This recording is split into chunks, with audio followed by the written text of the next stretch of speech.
Good day, and thank you for standing by. Welcome to the Fidelity National Information Services third quarter 2025 earnings conference call. At this time, all participants are in a listen-only mode. After the speaker's presentation, there will be a question-and-answer session.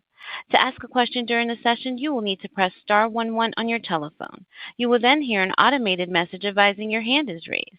To withdraw your question, press star 11 again. Please be advised that today's conference is being recorded. I would now like to hand the conference over to your speaker today, George Mihalos, Head of Investor Relations. Please go ahead. Good morning, everyone. Thank you for joining us today for the FIS third quarter 2025 earnings conference call. This call is being webcasted. Today's news release, corresponding presentation, and webcast are all available on our website at fisglobal.com. Joining me on the call this morning are Stephanie Ferris, our CEO and President, and James Kehoe, our CFO. Stephanie will lead the call with a strategic and operational update, followed by James, who will review our financial results. Turning to slide 3. Today's remarks will contain forward-looking statements. These statements are subject to risks and uncertainties as described in the press release and other filings with the SEC. The company undertakes no obligation to update any forward-looking statements, whether as a result of new information, future events, or otherwise, except as required by law. Please refer to the safe harbor language. Also, throughout this conference call, we will be presenting non-GAAP information, including adjusted EBITDA, adjusted net earnings, adjusted net earnings per share, and adjusted free cash flow. These are important financial performance measures for the company, but are not financial measures as defined by GAAP. Reconciliation of our non-GAAP information to the GAAP financial information is presented in our earnings release. And with that, I'll turn the call over to Stephanie. Thank you, George, and good morning, everyone. I'm very pleased to report we delivered strong third-quarter results that exceeded expectations across our key operating metrics. Our performance demonstrates real momentum across the business, with adjusted revenue growth of 6.3%, adjusted EBITDA margins of 41.8%, and adjusted EPS of $1.51, up 8% year-over-year. These are great proof points that our future-forward strategy is working. By leveraging our strong foundation, executing to deliver profitable growth, and allocating capital with discipline. Let me walk you through what's driving our strong performance. This quarter's 6.4% recurring growth demonstrates the success of our commercial excellence initiatives. We achieved sequential margin improvement of approximately 200 basis points, driven by strong segment profitability across both banking and capital markets. Adjusted free cash flow conversion was 142%. Enabling us to increase our share repurchase target to $1.3 billion for the year. These results demonstrate the strength of our execution and validate the strategic investments we've been making to position FIS as a technology company at the forefront of financial services innovation. During the quarter, we returned $509 million to shareholders across share repurchases and dividends. Most importantly, we're entering the fourth quarter well-positioned to achieve our full-year 2025 financial goals and move into 2026 with real momentum. Based on our performance and visibility, we're raising our full-year outlook for revenue, EBITDA, and cash conversion. Turning to slide 6. Now let me talk about what we're seeing in the marketplace. Bank technology spending remains strong, and our clients are prioritizing spend across our high-growth verticals: digital solutions, payments innovation, and lending modernization. We anticipated that AI would transform financial services, but the pace and depth of adoption have exceeded our expectations. In fact, industry surveys indicate that more than 3 out of 4 banks have actively launched or are piloting GenAI and agentic solutions, a marked increase from just a year ago. Our clients are leaning in and asking us to help shape their AI journeys, viewing us as a strategic partner. Data powers the algorithms that underpin AI, and for this reason, FIS holds a foundational advantage with over 200 petabytes of data, powering on average 20-plus products per client across the money lifecycle. This advantage will grow significantly post-acquisition of the credit issuer solutions business, adding almost 1 billion additional accounts to our platform. As the operating environment for banks continues to improve, they are investing with confidence. Consumer spending patterns support this optimism. Debit and credit card spending remains resilient year to date, and we're seeing strong account growth across our bank clients. Year to date, FIS core accounts are up mid-single digits as our clients continue to grow. We are also seeing an acceleration in bank M&A across the market. The third quarter had the highest level of quarterly bank consolidation in 4 years, driven by a more favorable regulatory backdrop. We expect industry consolidation to continue to be a long-term tailwind for FIS. We're the vendor of choice for financial institutions, positioning us to benefit as the industry consolidates and acquirers seek scalable, enterprise-grade technology partners. The acquisition of Credit Issuer Solutions, which we now expect to close in the first quarter of 2026, will further strengthen our offerings, providing us with scaled credit processing capabilities. Finally, let me address pricing directly. The pricing environment remains stable. Net pricing has been a tailwind for us year to date across both banking and capital markets, supported by a continuous product, feature, and functionality enhancements that strengthen our value proposition with clients. We operate in a rational market, and we're confident in our ability to continue to price for value. Let's turn to slide 7. Our strong execution and laser focus on helping our bank clients is translating into high-quality sales performance across our business. Our sales pipeline annual contract value, or ACV, has expanded 13% annually since 2023. And we're deploying AI early in the marketing to sales cycle for lead generation, making our go-to-market motion smarter and more efficient. Renewal retention has also shown steady improvement of approximately 3% in 2024 and 2025. This is a key driver of the accelerating banking growth we are delivering. Net pricing has contributed 60 basis points of growth on average over the last 2 years as we continue to price for value. And in 2025, both segments will have a positive pricing contribution for the year. Recurring ACV, the fuel for future revenue growth, has compounded annually at 11%, with particular strength in verticals such as payments, where our network solutions and money movement hub are driving outsized sales growth. Our strategic investments are paying off. Taken together, all these improvements across our sales engine are fueling the durable, recurring revenue growth acceleration we're seeing across our business. Now turning to slide 8. We are translating this market momentum into sustained growth in our banking segment, which remains the cornerstone of our business. At Investor Day, we outlined 3 strategic priorities to drive sustainable, accelerating growth: operational excellence, core and digital, and payments. On operational excellence, we're maintaining our relentless focus on client experience and sales execution. Happy clients renew, expand, and advocate, and the numbers I just shared on retention prove we're getting this right. We're achieving this through our investments in AI, which are fundamentally transforming how we operate and improve everything from client support to risk management to product development, modernizing our solutions to help our clients run, grow, and protect their businesses more effectively. We're helping clients run their business through intelligent automation, predictive insights, and operational efficiencies of the back office that reduce costs and improve service delivery. We're helping them grow through AI-powered personalization and intelligent decisioning that drives revenue and deepens customer relationships. And we're helping clients protect their business through advanced fraud detection, real-time risk scoring, and behavioral analytics that stop threats before they impact customers.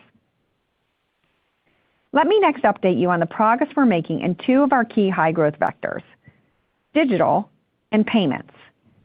Beginning with digital on slide 9. Our digital business is performing very well, with growing traction across both our retail and commercial offerings. The U.S. TAM for digital solutions is $10 billion, growing at approximately 12% annually through 2028. Banks are spending aggressively on digital capabilities, and open banking adoption is accelerating. We're capitalizing on this by embedding AI-powered capabilities, such as predictive insights and hyper-personalized recommendations, into our Digital One platform to deliver a more seamless, intelligent digital banking experience. Clients are also prioritizing solutions with seamless integration and robust API connectivity, which are core strengths of our platforms. We've seen over 30% growth in users across our digital platforms, and we see this as a growth engine for our banking segment for years to come. We also had significant competitive takeaways this quarter. SMBC Manu Bank, a U.S. subsidiary of Sumitomo Mitsui Bank Corporation, selected our commercial online banking offering, Dragonfly, to help the bank better service enterprise customers. This win displaces a monoline digital competitor and underscores the rationale behind our targeted M&A strategy. As year-to-date, our sales in commercial digital solutions have nearly tripled, with our win rates improving by 13 points with Dragonfly. During the quarter, we completed the acquisition of Amount, an AI-powered platform providing seamless unified digital account opening capabilities.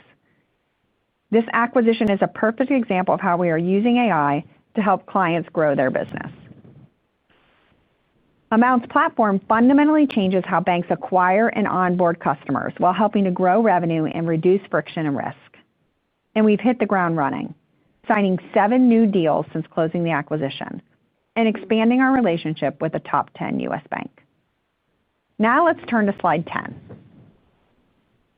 Payments is the other major growth driver, and the momentum here is equally compelling. We're operating in a $53 billion U.S. TAM that is growing 5% annually. Card issuing debit transactions remain robust at 6%, providing a steady foundation. But the real market acceleration is in instant payments and digital currencies, which represent the future of money movement and areas where FIS is strategically invested. The complexity of this growing market is creating new opportunities for FIS as banks increasingly rely on us to help them navigate the changing landscape. And we're seeing this in our sales performance. Our payment sales have been outstanding. 50% recurring sales growth year-to-date and a 5% improvement in win rates. In addition to traditional debit and credit offerings, we are leading the way in alternative payments with modernized cloud-native solutions like our Money Movement Hub, which is our core agnostic real-time payment gateway for our clients. Launched just a quarter ago, we're already seeing strong traction with over 40 new clients signed. Additionally, the NICE network has been a particularly bright spot, with sales more than doubling and a pipeline growth of 3 times versus last year. Here again, AI is a critical differentiator. Fraud is one of the biggest threats facing financial institutions today. We're using machine learning and behavioral analytics to detect and prevent fraud in real time across billions of payment transactions daily. We also continue to expand our capabilities and geographic presence. We recently acquired Everlink to strengthen our payments offering in Canada. And the credit issuer acquisition will add scale in both U.S. and international credit processing, and significantly higher cash flow when we close that deal in the first quarter. In closing, let me bring this all together. FIS delivered a very strong quarter that exceeded expectations. We're seeing favorable market conditions, and we're executing on our strategy as a technology company at the forefront of financial services innovation. This isn't a one-quarter story. We're building sustainable, profitable growth on a foundation of operational excellence, product leadership, and client partnership. We're confident in our trajectory and are raising our full-year outlook. With that, I'll turn it over to James to walk through the financial details.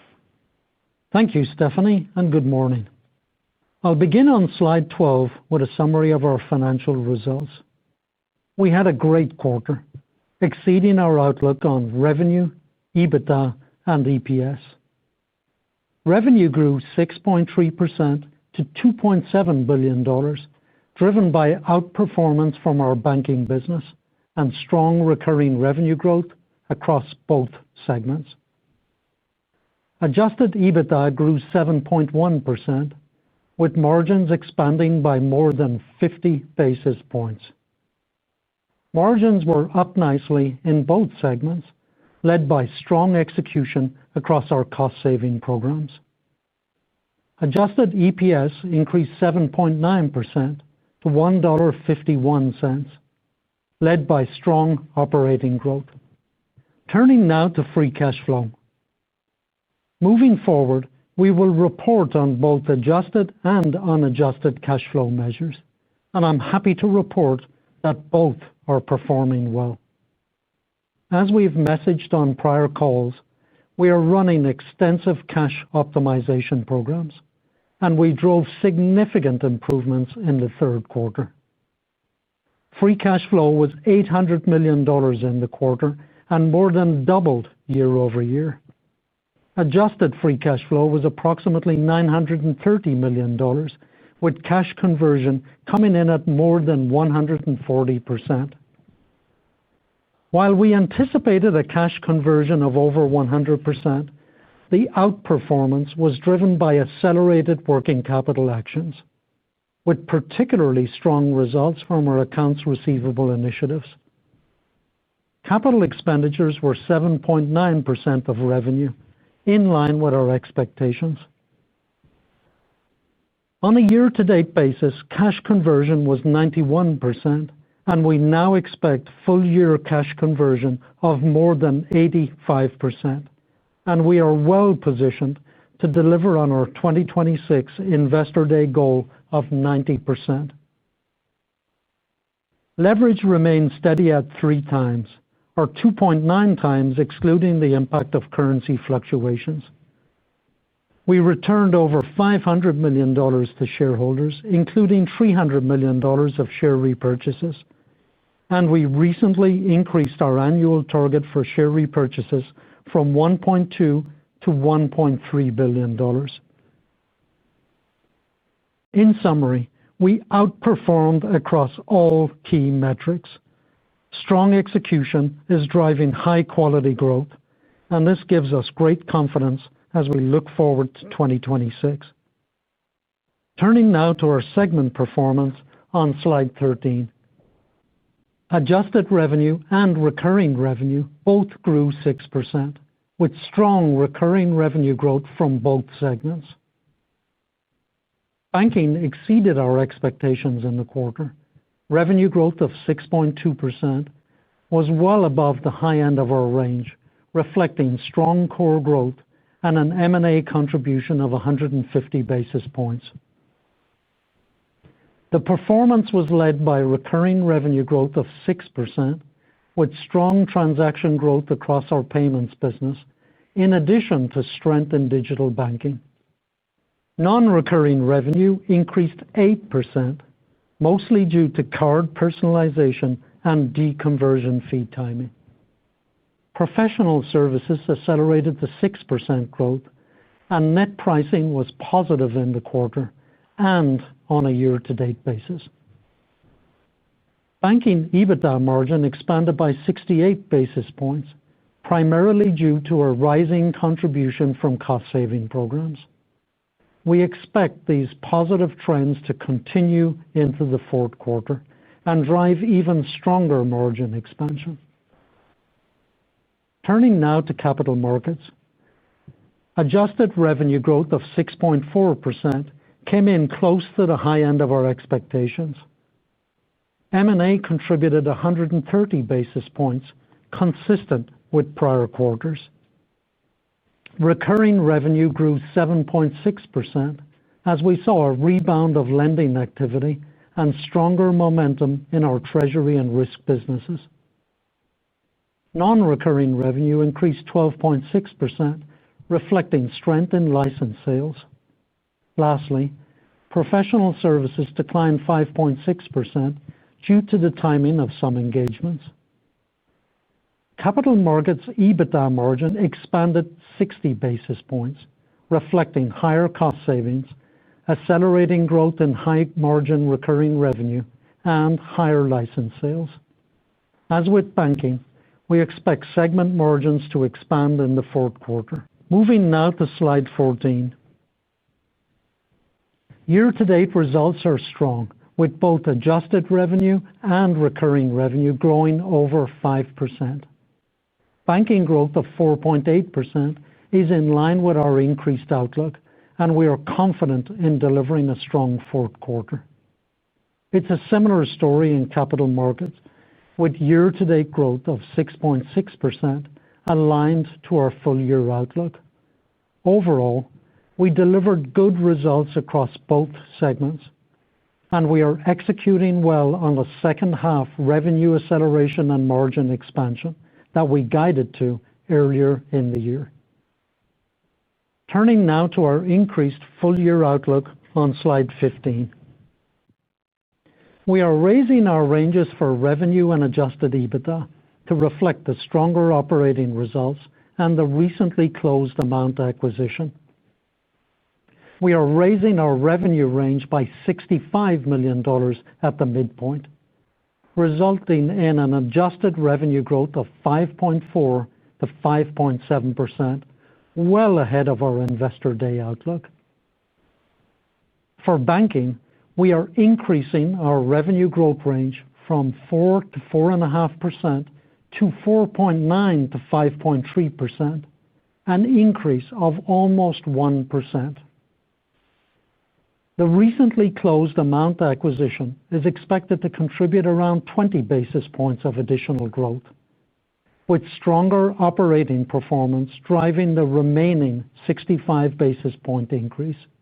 For capital markets, we are updating our outlook to approximately 6.5% to better align with the performance we have seen year-to-date and reflecting a tough comparison in the fourth quarter. We are raising our full-year EBITDA outlook to reflect our third quarter performance, and we are updating our margin outlook to include the impact of M&A. Importantly, we are confident in delivering margin expansion across both segments in the fourth quarter. Lastly, we are tightening our EPS range by $0.02 and reiterating double-digit growth of 10% to 11%. Consistent with prior quarters, we have provided updated modeling assumptions in the appendix.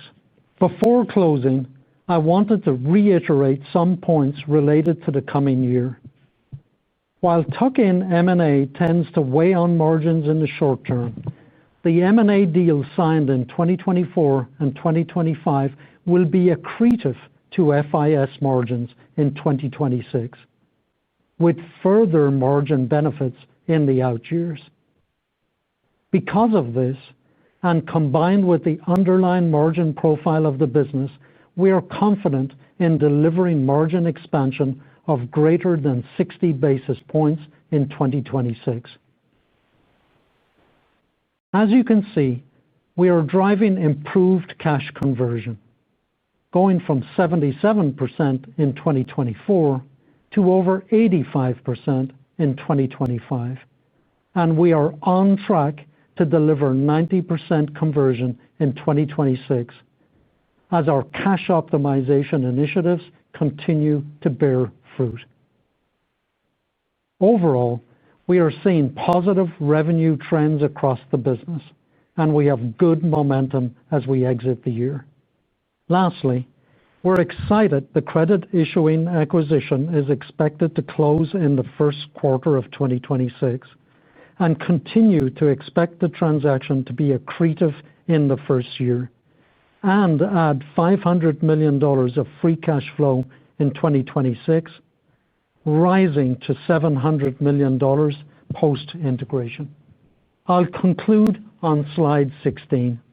In summary, our third quarter results were ahead of expectations, driven by strong recurring revenue and margin expansion from both segments, and we are increasing our revenue and EBITDA outlook for the year for the second time. Free cash flow was exceptional in the quarter, and we are increasing our 2025 cash conversion target to over 85%. We returned over $500 million to our shareholders, and we've increased our full-year target to $2.1 billion.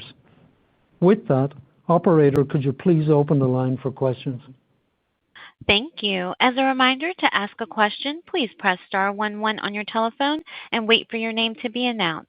To withdraw your question, press star 11 again. Due to time restraints, we ask that you please limit yourself to one question and one follow-up question. Please stand by while we compile the Q&A roster. And our first question will come from the line of Jason Kupferberg with Wells Fargo. Your line is open. Good morning, guys. Nice to see these numbers. Your commentary clearly on the health of the end markets for banking sounds quite positive across the subsegments, both from a demand and pricing perspective, definitely reassuring. So I'm wondering if that translates to a more bullish view on how fast you can grow the banking segment structurally over the next couple of years. I think at the Analyst Day, we talked about approximately, call it 3% organic growth for banking as a medium-term target, but clearly you're performing above that level currently. Yeah, thanks, Jason. Yeah, we are feeling very good about technology spend in banking, as I talked about. Banks are spending money on technology in the places that are important to them, and we've been very focused on ensuring that our product sets and solutions are in those right places, like digital, for example, like payments, like bank modernization. You're exactly right. We are exactly on or actually ahead in our banking business from an organic basis and with M&A in 2025. It gives us a lot of confidence as we go into 2026 around the banking business.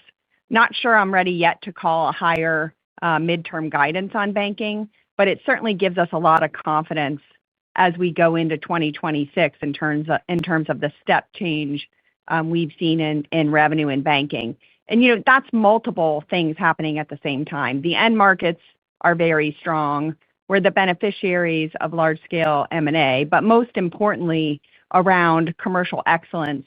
And we gave some of the stats here of how important and how successful that's been as we really have changed our sales force, not only in terms of the leader, but also how we're focusing and where we're focusing there in terms of recurring, highly profitable revenue, which is driving both our banking revenue growth as well as helping us change the mix on our margin. So overall, feeling really good about 2026, but I'm not yet ready to call a higher midterm guidance there. Okay, well, fair enough. But let me ask a follow-up on 2026 specifically. You touched on margins going up over 60 basis points. But from a revenue perspective, should we feel comfortable modeling the numbers consistent with the medium-term guide from the Investor Day? And just, James, any one-off headwinds or tailwinds on revenue we need to be mindful of, either at the segment level or for total company for 2026? Thanks, guys. No, I think as Stephanie said, our banking is sizably outperforming and capital markets. The only thing I think you should consider is, our guide longer term included the impact of acquisitions. So, effective once credit issuer closes, we won't be doing any tech-on acquisitions. So that will kind of pull down a little bit the capital markets. But I think you hit the nail on the head. The banking business right now is clearly outperforming, and we've now had 3 quarters of above. I would say on an organic basis, the recurring is around 4.5%+. So that's a really positive one. And I think the overall, we're super comfortable on the revenue trajectory. I think capital markets probably a little lighter and banking just generally stronger. And I think the overall business, what I think you will see is our recurring revenue is much, much stronger. And Stephanie has covered it on prior occasions. There's a big shift in quality as we work through driving the ACV in the current year. So think about a business model now that is, we're currently above 80% on recurring. The focus going forward is more and more recurring, less non-recurring and professional services. And then within the recurring, a much greater tilt to higher margin products such as the payments category, digital, the core business. So I think it's also a strong quality discussion for next year. One moment for our next question. And that will come from the line of Darrin Peller with Wolfe Research. Your line is open. Hey guys, thanks. It's good to see the organic banking trends in that mid to high fours range we're seeing now this quarter, and I think embedded in your guide for next quarter, if I'm not mistaken. Maybe just Stephanie and James, if you could just give us a little more on the building blocks. You started touching on it in your slides around issuing and payment, digital payments, and then core. A little more color on what you're seeing in each of them, specifically in terms of growth that's driving that trajectory, just to ensure we know that's somewhat sustainable going forward would be helpful. Sure. You're exactly right. We're feeling really good about the organic banking revenue in the mid to high fours. We in Q3 and then the guide expresses that in the fourth quarter. And like we talked about, feel good about that going into 2026. I think the way to think about it is really around making sure that we are selling. So our net new sales is delivering about 100 basis points every year of growth for us. As we think about where that growth comes from, we're really taking advantage of our investments that we've made, both in terms of organic and inorganic, and driving new sales into the higher quality. So think bank modernization and continuing to drive growth out of our core business, really leaning into our digital business as banks continue to invest in their digital capabilities to drive both new business into the bank as well as service, and then in payments. So if we focus there and we think about that on an annual basis on a net new sales perspective, driving about 100 basis points in those categories, then it fully supports what we would typically see around the organic overall base of the banking business, which, as you know, is a combination of transactions that are going across the platform from a payments perspective, and then accounts on file. So think about more accounts coming across on core and digital. And that gives us a lot of confidence around what we've historically seen with organic in terms of 2 to 3 points of growth every year. So you start with your new sales and make sure you're selling in the categories that are higher quality, higher recurring, with higher organic growth in them. And you get a net new sales number of about 100 basis points. You get organic growing for you on 2 to 3 points per year. And then you come down to a net pricing capability, which we've been talking about, anywhere from a 0 to 50 basis points per year. And we're really starting to see a tailwind in that. So overall, if you think about the basic building blocks of banking to support kind of a 3.5% to a 4.5% range, that's how we think about it. And for us, it's really been about making sure we focus on the mix of what we're selling so we can get that really strong organic growth, and we can deliver the profitable margins that go down at the segment level. Okay, Stephanie, that's helpful. I guess one quick follow-up, James, on free cash. You're talking constructively about what we're seeing now and into next year, 90% plus. Obviously, that's adjusted when you consider the deal you're going to be closing soon in first quarter. And so just help us understand how you're going to think about segmenting out what I guess will be some restructuring charges and how close we can get to that, let's call it 80% plus, even with some of those restructuring. Just want to know the quality of free cash that we're hoping for next year. Thanks. Yeah, I think it's a little bit early to give precise numbers on the acquisition. We didn't give them before. But the way I think about it is on the core business, we're going to exit this year. And I think if we hit the 85 guide, we're talking about free cash flow growing roughly 15 to 16% year on year, so outpacing EPS. And on a GAAP basis, it's the same number. So GAAP is trending in line with adjusted. So that's the first thing. And we'll exit with a healthy 85% conversion. And then I'll get into some building blocks on the base FIS. I'll cover that first. One is a slightly lower capital intensity next year will drive incremental cash conversion.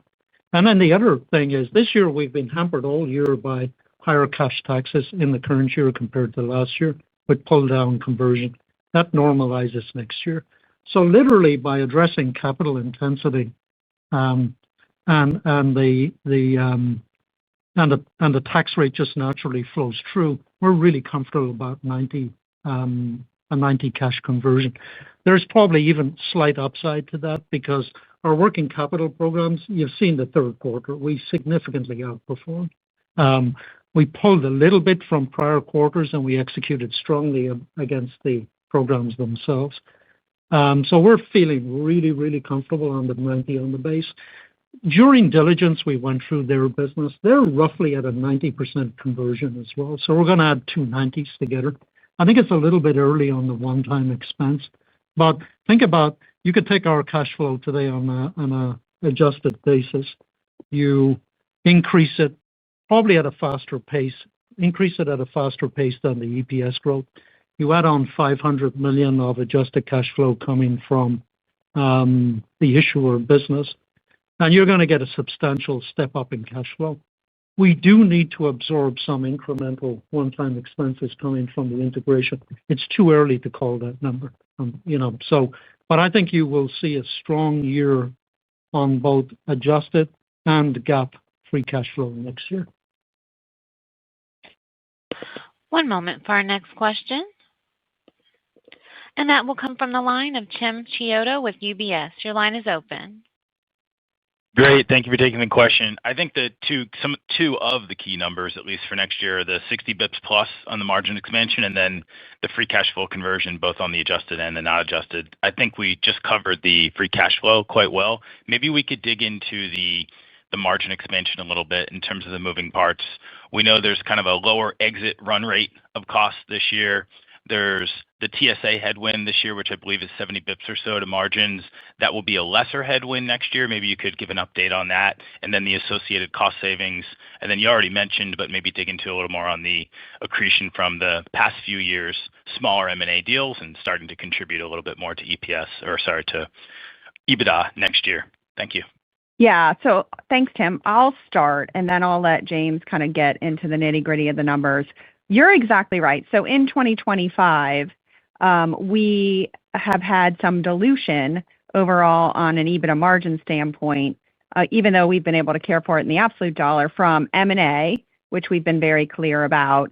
And we feel really good about that becoming accretive in 2026. So we will not have that headwind, feeling really good about that. So that's number one. The second is, you're right, the TSA this year for us, and both of these were very well known as we went into the year, the impact of WorldPay separation and the TSA revenue going down is impacting our margin because as those revenues go away from us and the costs go away from us, it takes us a little bit of time to get the costs out of the system. So we're going to benefit as we move into 2026 from no longer having those grow-overs. We'll have moved the M&A into an accretive position. We'll have taken the cost out from a TSA standpoint. And then you can see in the third and fourth quarter, we've moved significantly in terms of margin expansion in both the banking and the capital markets businesses in Q3 and what we're guiding for Q4, which is exactly what we had expected as we're executing against our future forward savings in terms of both making sure that we're selling high margin recurring revenue so we have quality of revenue, and then also making sure that we are taking out cost as we reposition the company as we've separated on WorldPay. So those are very strong tailwinds for us as we move into 2026. James, any other comments you might make? Yeah, I think Stephanie kind of covered them. So principle one, and it's easy to conceptualize, the M&A tack-ons this year, that pulled us down by about 45 to 50 bips this year. Rough numbers, it'll probably be slightly accretive next year, probably 10 bips. So, a headwind disappears completely, and that gives you a lot of confidence in next year because we're not doing tack-on M&A next year. The TSA is at like a 50 bips negative this year. That's not going to change very much next year. This year was 50 bips. It's roughly the same number next year, so that doesn't change anything. Where the change is coming from is what Stephanie said. It's the quality of the mix of the ACV that's sold already this year has substantially pivoted. And there's a stronger pivot to core digital and the payments business. And those margins are north of 50 compared to some of the categories that are growing slower. So we're going to see a natural favorability coming from revenue mix. And I want to emphasize that the banking margins are You've seen it in Q3. The banking margins have recovered strongly. It'll be even stronger in Q4. And then the final one, the biggest lever we actually have, and the one that's been pulled quite strongly in the second half of this year. And we said this at the beginning of the year, it would have been a first half, second half story. You're seeing it come true now. There's a reason why the margins are up in both segments in Q3, and we're projecting in Q4.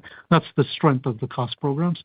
So they're second half loaded, which means we'll start next year very strongly out of the gate with the level of cost reduction. So three drivers: the M&A, less dilutive, the natural product mix, and the quality of the ACV sold this year. And then the third one is the cost programs will probably give you even more tailwind next year compared to this year. Great. Thank you. Thank you, Stephanie and James. If you don't mind, just a brief comment on any of the debit network pricing environment, just given it's been a little bit of an investor topic over the past week or so. If there's anything you could comment around pricing environment related to NICE. Well, I would say on a pricing standpoint broadly, you heard me say, and I do want to reiterate that we live in a rational pricing environment. I know there's been a lot of commentary around it, and we really tried to give some good stats from us. I think overall we are in a rational pricing environment, whether it's new business and whatever product. We have some great competitors, and we obviously all compete with each other. But I don't see an irrational pricing environment, whether it's in any of the products and in particular in NICE. So we're happy with NICE's performance. Generally, as we've talked about the strong performance for us, it's been more around adding more account volume to the platform, which is about winning more merchants onto the NICE network. That's not a pricing per se issue. That's how do you deliver value out to those merchants and least cost routing. So the pricing comment I can't really make in terms of what's going on in a competitor, but I can tell you we feel really good with where we are with NICE, the value prop it provides out to the merchant community and the issuer community in terms of delivering value there. And it's not something that you can just immediately drive price up or down and create a one-time benefit, but I'll leave it there. One moment for our next question. That will come from the line of Trevor Williams with Jefferies. Your line is open. Great. Thanks very much. I wanted to ask on some of the competitive dynamics in core processing. One of your major competitors is consolidating the number of cores they're running down by about 2/3. With a process like that, is that potentially a catalyst for banks to open up to an RFP? Where I'm just wondering how much of a potential opportunity that's either could present for you guys to win new business. Thanks very much. Yeah, so I think overall you've seen across the industry a bank modernization trend. And this is really being driven by the end markets who are really looking for banks to modernize, drive digital capabilities, account open capabilities, real-time transaction capabilities. And these capabilities, in order for them to deliver new products and services, need to be able to be delivered in a componentized way. So that bank modernization trend is in market and continues to be really important. And everybody in the industry is at different places and where they are delivering their products and solutions there. Yes, we have heard about the platform consolidation. As you guys know, we went through that several years ago. We have effectively 3 strategic platforms, and we're really happy with how those are performing. Spent a bunch of money to make that modernization happen. You saw that in increased capital, and we've brought that down over time. Obviously, anytime anyone does anything in the market, it becomes a competitive opportunity. But as you know, overall, there's not a lot of core transitioning every year. It's pretty small. There's a lot of stickiness in this business. We're really happy with our renewal rates. I think we talked about those in the year and increasing how much we've been able to retain our existing clients. So do we think it's an opportunity? Of course we do. Do we think it's we expect to see a massive swing? It's a competitive market, and I think it's a place where there's a lot of renewals and a lot of stickiness to it. So we're happy to compete and continue to focus for our own clients on our bank modernization journey. But we are at the tail end of that in terms of going from many to few and really investing now in terms of making sure that what we're doing is focused on helping our banks deliver products to their clients faster. Okay. All right. Thanks, Stephanie. And then just for my quick follow-up, I wanted to ask on the EBT exposure that you have within banking, if it's possible to give us a rough sense for how big that revenue pool is, and if the shutdowns having any impact on that in Q4, and then with the changes in eligibility requirements that are being made at the federal level, just how you guys are potentially thinking about the downstream impact in 26 and beyond to that revenue pool. Thanks. Yeah, I don't think we've ever given the size of the EBT revenue. It's not overall material to FIS. It is a nice piece of business for us.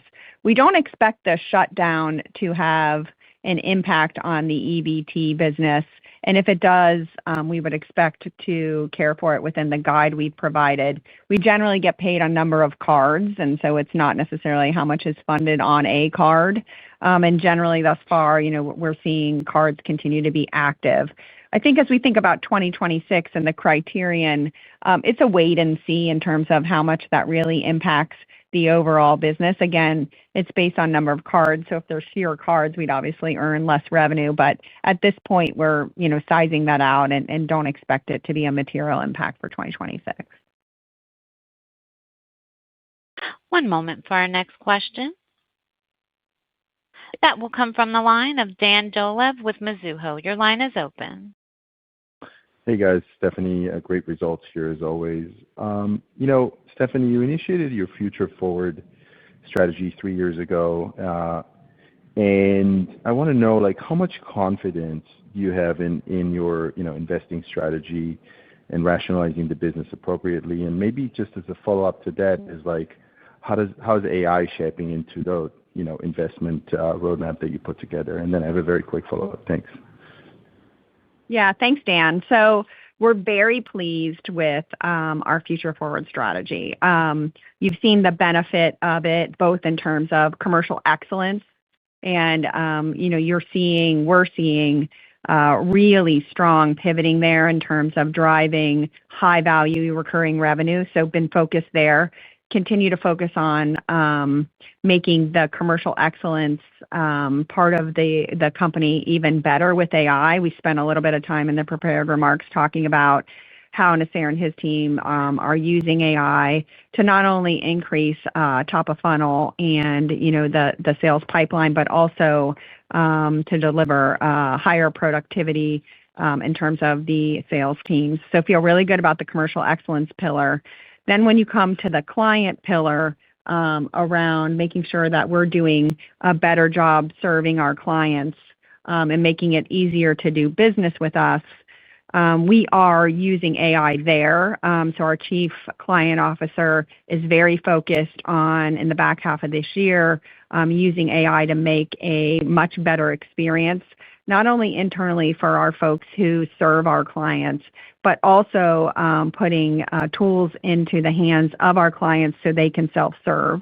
And with that, we're obviously getting not only cost savings, and we're feeling really good about those coming into 2025, but also really levering up in 2026, but more importantly, much better outcomes for our clients and making happier clients. And, we're seeing the returns of that in higher levels of retention. And then finally, around innovation, we are really pivoting hard in terms of our overall investment strategy around where we see the opportunities in AI from a product standpoint. And just to spend a little bit of time thinking about that, the base level of AI and what everybody's wanting to do with AI is you do need to have access to your underlying data. And as you know, given our base systems are primarily ledgers, we do and then with the payment systems that have tons and tons of data in them, and then very excited about adding the credit issuing business. We're working with our bank customers who really want continued access to their data faster, cleaner, and more secure. So we're spending a bunch of time there in terms of investing in our underlying data infrastructure and piloting out capabilities in terms of how we deliver that data infrastructure up and down the stack. I think when you go to regional community banks, we're working with them and really turning our focus on agentic workflows to help them automate their back office operations. We have a major product launch that we're planning at Emerald, which is incremental to our Banking Assist solution that we rolled out last year. So focused on helping our banks automate and really drive down back office costs. And then in the capital markets space, focused in our treasury business, we see a significant amount of clients adopting our Neural Treasury product with almost 700 clients live now, which is bringing AI to cash forecasting, risk management, payment optimization. So we're seeing through our Future Forward strategy both or all around in terms of commercial excellence, client excellence, and then really making sure that we can innovate and deliver best-in-class products. And we're seeing AI we're using AI through all of that. Admittedly, we're at the beginning stages of that. And so it also makes us really confident in terms of how we end the year and where we're focusing in terms of our investment strategies, whether it's in making the back office more seamless, creating more capacity in technology for us to invest, or to make some significant investments in continuing to make our products AI-enabled. We're feeling really good about where we are right now. Yeah, that's great. Amazing. And really quick follow-up, maybe just housekeeping, and sorry if this is redundant for James. We're getting a lot of questions about M&A contribution, organic, inorganic, towards the end of the year and then into 2016. Maybe help just make some order there in terms of what to expect from stuff that's been acquired thus far. That would be great. Yeah, we added some disclosure to the current charts that have laid out what's the impact in the quarter and on the full year in both of the businesses. So just to reemphasize it, the banking contribution from M&A was 150 basis points in the quarter, and it's 110 basis points on the full year. And I believe we gave the Q4 guide as well for M&A contribution in banking. That's 120 basis points. So capital markets then full year is 130 basis points and roughly the same in Q3 and Q4. So we've increased the disclosure going forward. And then as you look at our call up on the guide, so we called up 85 bips midpoint versus midpoint. The impact of the amount acquisition, which wasn't in the previous guide, was about 20 bips. So the majority of the increase on the full year guide in banking, 65 bips, that's coming from operational execution and strong execution, particularly in the third quarter. One moment for our next question. And that will come from the line of Tien-Tsin Huang with J.P. Morgan. Your line is open. Great. Thanks a bunch. Good quarter here. Just wanted to ask about the bank consolidation. Stephanie mentioned there's quite a bit there. You have pretty good visibility or line of sight into being on the right side of the larger deals here. When do you expect to get more clarity on that? Could it be enough to impact growth next year, that kind of thing? Yeah, great question. I mean, clearly everyone's seen bank consolidation has certainly picked up in 2025. We tend to be, as you know, we serve the larger financial institutions. So when we are with the bank that's being consolidated, we have a very high win rate where they pick us in terms of consolidating over to us. And then we have a really good win rate as well when we're battling with the incumbent provider on the other side.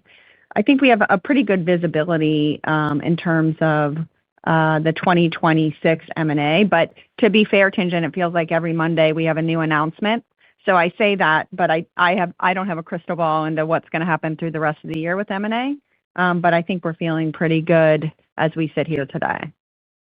Yeah. Well, history says you guys are usually on the right side. I know you got a couple questions on AI, so going to different conferences, Stephanie, I just want to ask you on digital assets and deposit tokens, things like that. Any interest in investing more there or doing more there, buying infrastructure? Is that on the roadmap for FIS in the near term? I know there's a lot on your plate with the deal coming soon. Thanks. Yeah. No, I'm glad you asked that. We're doing a lot in digital assets and stablecoins. So in just a couple of comments. One is in Money in Motion, as you know, we announced last quarter a strategic partnership with Circle, which is enabling money to move across the Circle platform, and it's connected into our Money Movement Hub. Our Money Movement Hub continues to have and has a lot of demand in the market. We view ourselves to be agnostic there in terms of whether you want to move money across Circle or a payment network, ACH real-time payments, etc. So that capability is driving a ton of demand, and we tend to be agnostic there in terms of, we're not a part of a digital asset per se. Our job is really to enable financial solutions and financial technology.